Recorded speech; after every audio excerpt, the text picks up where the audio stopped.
لە ئێستادا لە هەریەکە لە قەزای سۆران و خەلیفان و ڕەواندوس پێشبڕکێی تاقیکردنەوە بۆ کورتەیەک لە ژیانی پێغەمبەری ئازیز درود و سەلامی خوای لەسەر بێت بەڕێوە دەچێت.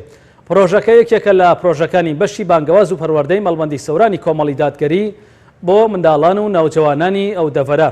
بۆ زانیاری زیاتر لەسەر پێشبڕکێکە ڕاستەوخۆ پەیامنێرمان ئازاد ئۆمەراوێیی لە سۆرانەوە لەگەڵمانە. کاک ئازاد سڵاوت لێبێ و ئەم کاتت باش.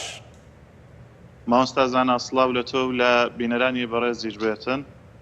دیارە مەڵبەندی سۆرانی کۆمەڵی دادگەری لە مانجی مەولود بە چەند پرۆژەیەک هەستاوە، لەوانە بڵێن پرۆژەی پێغەمبەرەکە صلی الله علیه وسلم بناسەکەەوە یەکێکە لەو پرۆژانەی بەشی بانگەواز و پەروەردە لە مەڵبەندی سۆرانی کۆمەڵی دادگەری پێی هەڵساوە. ئەمڕۆ تاقیکردنەوە لە ژیانی پێغەمبەر صلی الله علیه وسلم بەڵێ ڕەواندز و هەروەها لە خەلیفان پرۆژەکە بڵێن ئەمڕۆ تاقیکردنەوەی لێ ئەکرێتن. من بۆ زانیاری زیاتر و قسەکردن لەسەر بەڕێوەچوونی پرۆژەکە چمە لای دکتۆر مصلح، سەرپەرشتیاری پرۆژەکە گەربەیتە ئێرە. دکتۆر سڵاوت لێ بێتن، پرۆژەکەتان چۆنە و ئەو تاقیکردنەوەکە چۆنە؟ وڵی خۆی گەورە لە ئێوە و لە بینەرانی بەڕێز و خۆشەویستیش بیتن.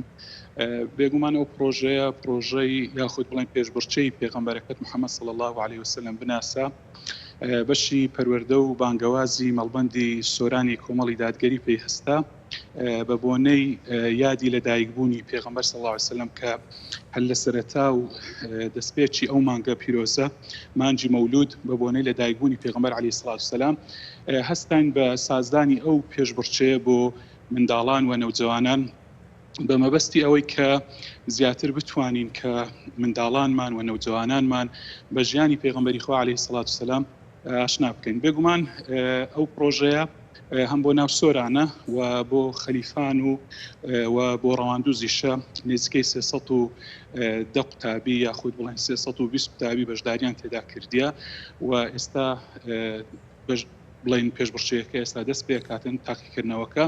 بێگومان بەشی بانگەواز و پەروەردەی مەڵبەندی سۆران لەم مانگەدا کۆمەڵێک پرۆژەی هەبوون، لەوانە بڵین ئەو پێشبڕچەیە و هەروەها سازدانی هەنگێک بەو بۆنەیەوە و پرۆژەی دیشمان خوای گەورە یار و یاوەرمان بێتن بەردەوامە بین، بە تایبەتی پرۆژەی پەروەردەی بۆ گەنجان و بۆ نەوجەوانان و بۆ منداڵان. پرۆژانە تا چەندە گرنگن بۆ مناڵان و نەوجەوانان با شارەزای لە ژیانی پێغەمبەر صلی الله علیه وسلم پەیدا بکەن و لە ژیانی ڕۆژانەیان پەیڕەوی بکەن؟